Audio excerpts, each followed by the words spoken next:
I want to tell about the background of properties that we choose. Surveyor Residence. Surveyor Residence is located at the Persiaran Golf, Nilai, Negeri Sembilan.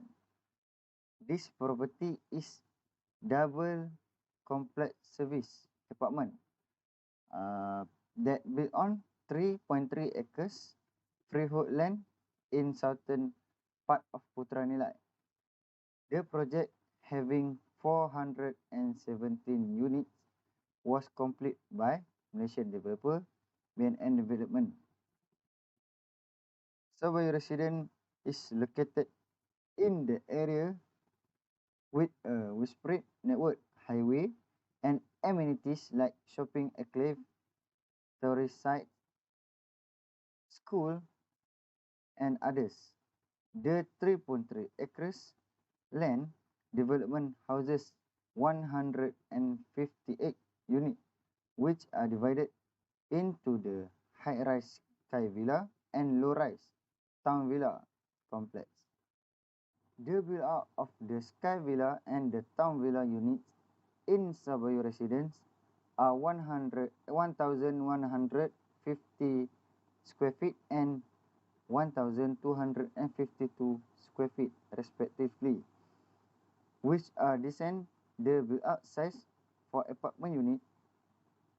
The Sky Villa unit house 3 bedroom and 2 bathroom, while the Town Villa unit have a 4 bedroom and 2 bathroom. Surveyor Villa is highly recommended to young adult, newlywed looking to start on family planning, and who already have a family. This property also surrounded by different schools because its location very close to Nilai Education Midpoint. Some parents have several options to train their children within the neighborhood. Nearby schools include SM Desa Cempaka, Inti International University, SK Desa Cempaka, Nilai International School, and Nilai University. University Sains Islam Malaysia and multiple international universities are also educational institutions close to the Surveyor Residence. Healthcare is available for residents at Nilai Medical Center. Surveyor project located in Nilai was completed by well-known Malaysia-based developer BNN Development Sdn Bhd. The company, which is based in Nilai, Malaysia, have been involved in developing several villas, apartment, and storage house, include Lodge Residence and Bayu One Residence.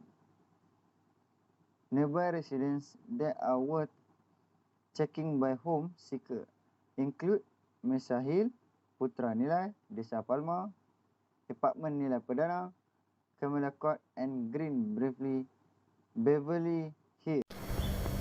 Hi, Assalamualaikum and good morning. My name is Najwa Roslan from class AAP1155H with ID student is 2019-200-266. So today I would like to present about the property management ethics of professionalism. Property management that is ethical everybody requires a place to live. It is a place where a person can call themselves a resident. Some people own their home while others rent them.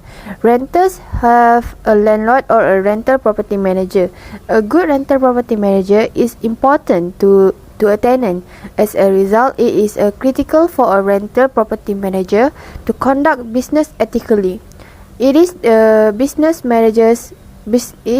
property manager's responsibility to include ethics and standards in order to best satisfy their clients. Tenants and landlord would really like to know what they are working with a trustworthy property manager. A property manager must establish a code of ethics and incorporate core values. The rule of law is the bare minimum. Intended for fairness and equality, property managers should always analyze the entire situation, discover the facts, understand the consequences of a decision, and understand who the decision will affect. It is critical to ensure the fairness and respect of all parties involved. There is always the opportunity to rationalize decisions so that they are self-directed and to your advantage. A true leader always shows respect for the other parties, making decisions that take into account other points of view. Good communication is the grease that keeps a building running smoothly. It is the property manager's responsibility to ensure that everything runs smoothly, which necessitates that everyone associated in the building communicate with one another. Conflict is typically the result of misunderstanding, which is often precipitated by a breakdown or lack of communication. A good property manager, like a good foreign diplomat, must be able to see other people's point of view, hear what they will be saying, and solve problems. The property manager must comprehend and balance the perspective of multiple interested parties. Okay, so on the first annual general meeting, all committee members, also as other invited guests, will use this opportunity to give their own opinion in the meeting or voice any problem that they being reported to resolve their issues together. This meeting will be annually and usually at the beginning of the year. The agenda of the annual general meeting is to determine the number and to elect the members of the Joint Management Committee. This first annual general meeting is also being held to consider about the annual budget that is being prepared by the developer. In this meeting, all the committee members and others will discuss about the amount that need to be paid by a parcel owner, that being known as the charges, and for the contribution for seeking fund. Also as interest rate for parcel owner if there is any late in payment. They will also make a consideration about any matter related to the management and maintenance of the common property of the building. The annual general meeting usually discuss about any issues that are related to each committee member and the developer about their duty and responsible.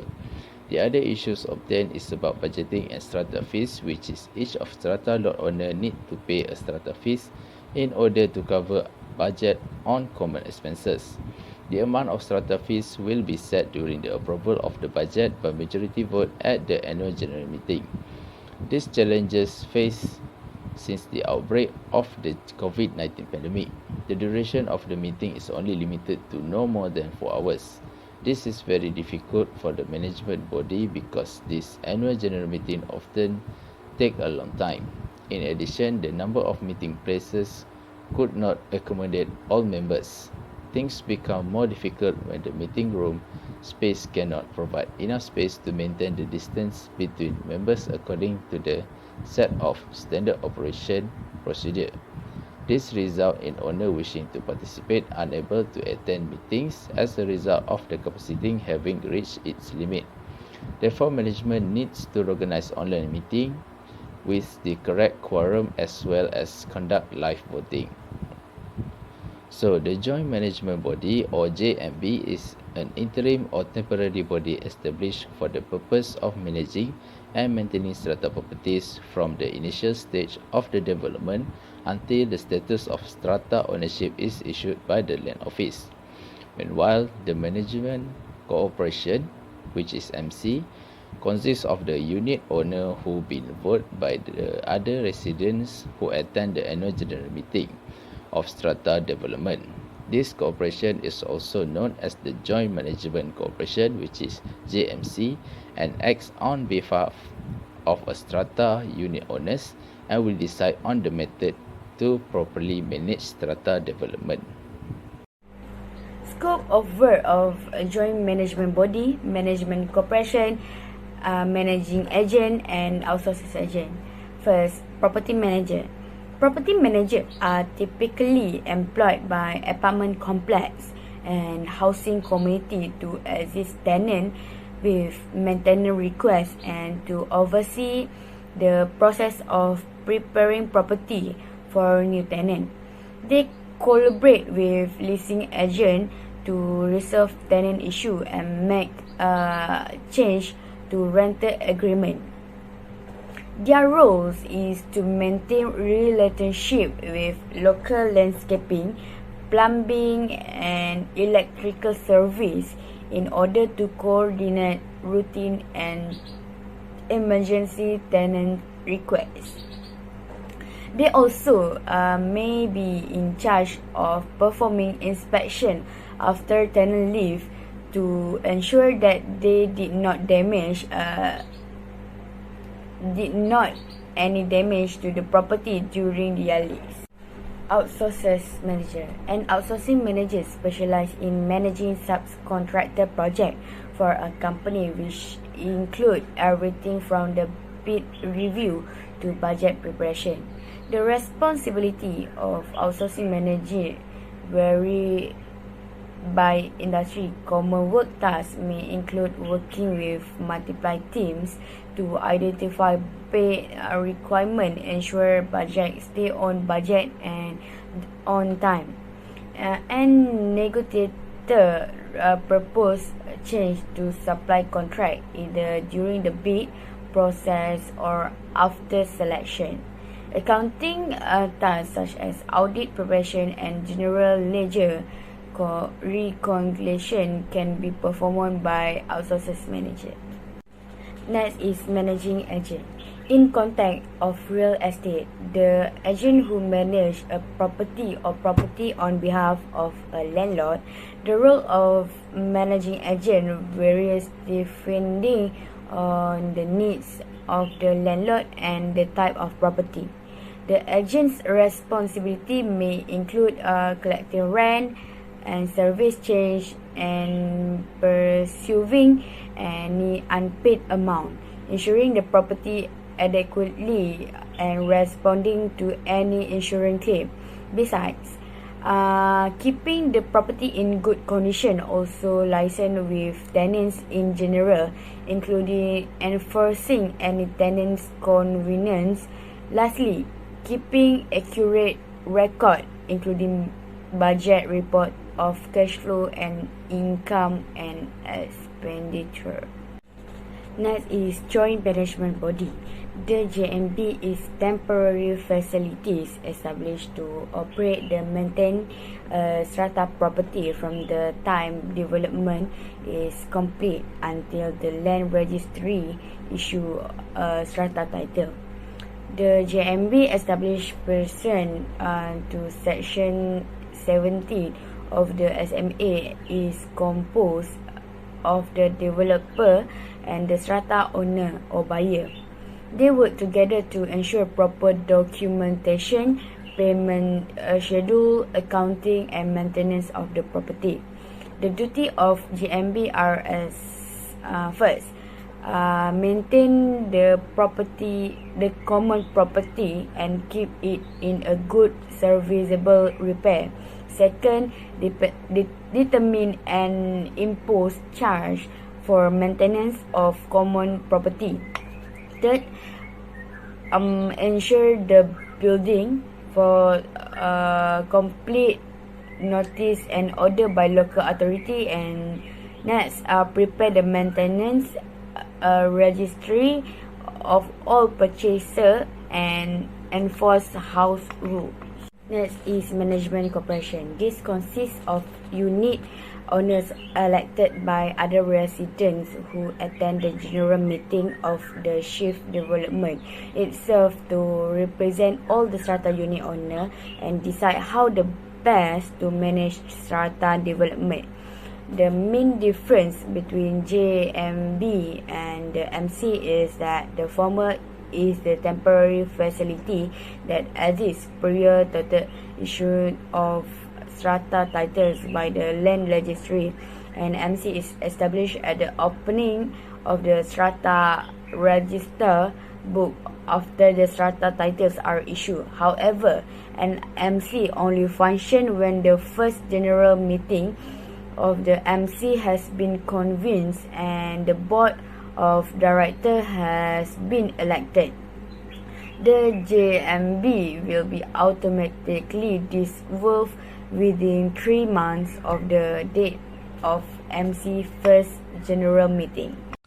So next is common problems, difficulties, challenges encountered by JMB, MC and MA.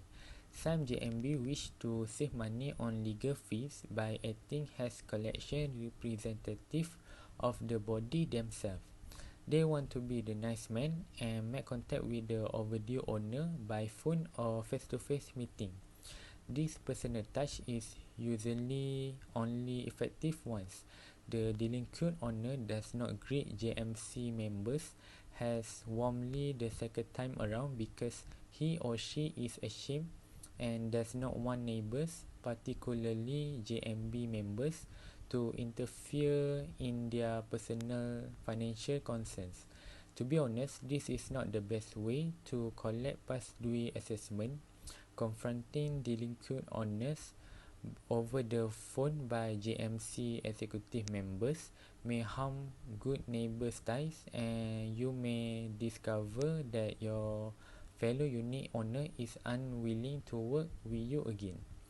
It is best to transfer this obligation to the managing agent in order to ensure consistent and fair treatment of delinquent owners. In the AGM, the JMB should pass a collection policy that spells out exactly what constitutes a delinquent owner, as well as what an owner who pays partially or submit an insufficiently funded check should expect from the JMB.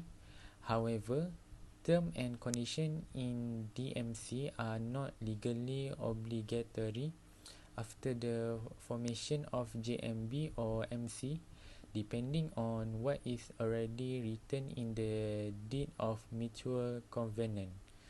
A regulating additional agreement signed between the developer and purchaser. As a result, it is critical that the JMB promptly implement a delinquent policy and receive the majority of owners' agreement to this policy at any JMB, MC, and AGM. In conclusion, after the interview season with Encik Shabahan Kumar, we gained a lot of new knowledge about property management. Also, we got to know the rules that as property manager, what is joint management body, management corporation, managing agent, and what outsources agent are. As a result, we could have indirectly benefit our company through this assignment. Then, we learned how to improve our communication skill of our group members. We had a discussion to solve the problem in the given task. We managed this job despite of thick and thin. We can conclude that we have learned a lot of new things while working on this assignment.